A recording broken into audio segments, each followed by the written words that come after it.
Hello दोस्तों, जय श्री कृष्णा, राधे राधे, हर हर महादेव। आप सभी दर्शकों का प्रियंका मोटिवेशनल यूट्यूब चैनल में स्वागत है। हम आप लोगों को माता की कहानी सुनाने जा रहा हूँ। कहानी ध्यान से पूरा सुनना। दोस्तों, क्या आपको पता है गौ माता ने समस्त स्त्रियों को ऐसा कौन सा श्राप दिया था जिसकी वजह से आज तक समस्त नारी जाति वह श्राप भोगना पड़ रही है। गौ माता का एक ऐसा श्राप जिसे टाला नहीं जा सका। दोस्तों, वह श्राप कौन सा था? चलो मैं एक कथा के माध्यम से आपको बताता हूँ। दोस्तों, एक समय की बात है जब भगवान श्री कृष्ण अपनी राजगद्दी पर विराजमान थे, तब उनके पास आर्षि मुनि आता है और कहता है, हे प्रभु, मैं आज मृत्युलोक में भ्रमण कर रहा था।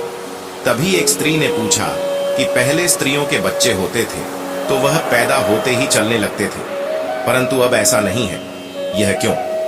प्रभु, मुझे इस प्रश्न का उत्तर याद नहीं था, इसलिए मैं आपके पास आया हूं। कृपया मुझे इस प्रश्न का उत्तर बताएं। तब श्री कृष्ण कहते हैं, हे अर्षि, तुम्हारा यह प्रश्न समस्त स्त्री जाति के लिए अत्यंत महत्वपूर्ण है। अगर तुम इस प्रश्न के उत्तर को जानना चाहते हो तो ठीक है, मैं तुम्हें एक कथा सुनाता हूं। तुमको इस कथा के माध्यम से पता चल जाएगा कि किस वजह से अब स्त्रियों का बच्चा पैदा होते ही चल नहीं पाता है। तब आर्षि मुनि कहता है, हे प्रभु, मैं इस कथा को पूरा सुनूंगी, कृपया आप कथा को सुनाइए। प्रिय दोस्तों, अगर आप भी जानना चाहते हैं कि इस प्रश्न का उत्तर क्या है, तो दोस्तों, वीडियो अच्छी लगेगी तो मेरे शुभ भक्ति ज्ञान यूट्यूब चैनल को सब्सक्राइब और लाइक अवश्य करिएगा। तो दोस्तों, श्री कृष्ण कहते हैं, हे आर्षि, एक नगर में एक मोहन नामक व्यक्ति रहता था। मोहन एक स्वार्थी व्यक्ति था। मोहन के पास में एक गाय थी। वह गाय दूध देती थी और मोहन उस गाय को हरा भरा चारा लाकर उसका दूध निकाल करके उस दूध का बिक्री किया करता था। मोहन गाय का दूध खुद भी पीता था और अपने परिवार वालों को भी पिलाता था। गाय के दूध की वजह से ही मोहन अपने घर की दिनचर्या चलाता था। मोहन का समय इसी तरह से व्यतीत हो रहा था। कुछ दिनों का बाद एक समय ऐसा आया कि जब मोहन को गाय ने दूध देना बंद कर दिया। जैसे ही गाय ने दूध देना बंद कर दिया तो इधर मोहन ने उस गाय को चारा डालना बंद कर दिया। और एक दिन ऐसा आ गया कि उस दिन मोहन ने गाय को बहुत मारा पीटा और उसने उस गाय को घर से ले जाकर जंगल में छोड़ दिया। अब वह गाय बेचारी अकेली पड़ गई। बेचारी गाय अकेली जंगल में इधर उधर घूमती फिरती है और एक दिन जंगल में बने एक मंदिर के पास में पहुंचती है और भगवान से विनती करते हुए कहती है, हे भगवान, मैं आपसे यह विनती करती हूँ कि हमें गाय की योनि में लगकर कितना गलत काम किया है।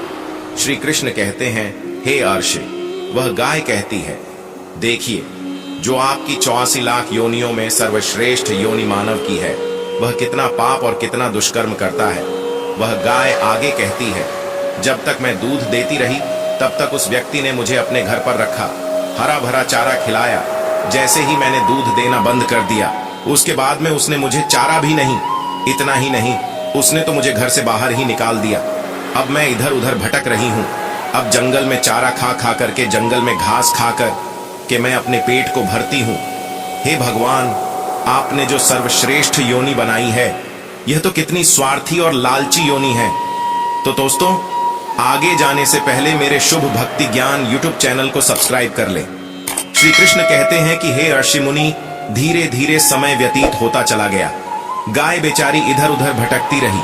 जब भी वह गाय मोहन के द्वार पर आ जाती है तो मोहन ने लाठी लेकर के उस गाय को जंगल की तरफ, खेतों की तरफ भगा करके आता है।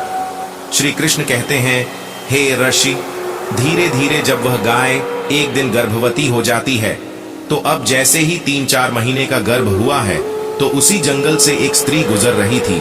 उस स्त्री ने जैसे ही उस गाय को देखा, उसने मन में सोचा कि यह गाय तो गर्भवती है। ज्ञान से भारी धार्मिक कहानियों को सुनने के लिए हमारे शुभ भक्ति ज्ञान यूट्यूब चैनल को सब्सक्राइब कर ले। चलो जानते हैं, मैं एक काम करती हूँ, इस गाय को मैं पाल लेती हूँ। जब इसका बच्चा हो जाएगा तो यही गाय मुझे दूध देने लगेगी। तब मैं इसका दूध खुद पीऊंगी और साथ ही अपने परिवार वालों को भी पिलाऊंगी और बिक्री भी करूंगी। लेकिन जैसे ही वह स्त्री उस गाय को पकड़ने के लिए अपने पति को बुलाने के लिए जाती है और जब तक उसका पति वहां पर आता है तब तक वह गाय वहां से चली जाती है। धीरे धीरे और समय व्यतीत होता गया। श्री कृष्ण कहते हैं, हे ऋषि, जब उस गाय के प्रसव का समय नजदीक आ गया, तब वह एकांत जंगल में सुरक्षित जगह पर जाकर कि उस गाय ने एक बछड़े को जन्म दिया। श्री कृष्ण कहते हैं कि हे ऋषि मुनि, प्रसव के कुछ समय बाद वही स्त्री उसी जंगल में घास काटने के लिए गई हुई थी।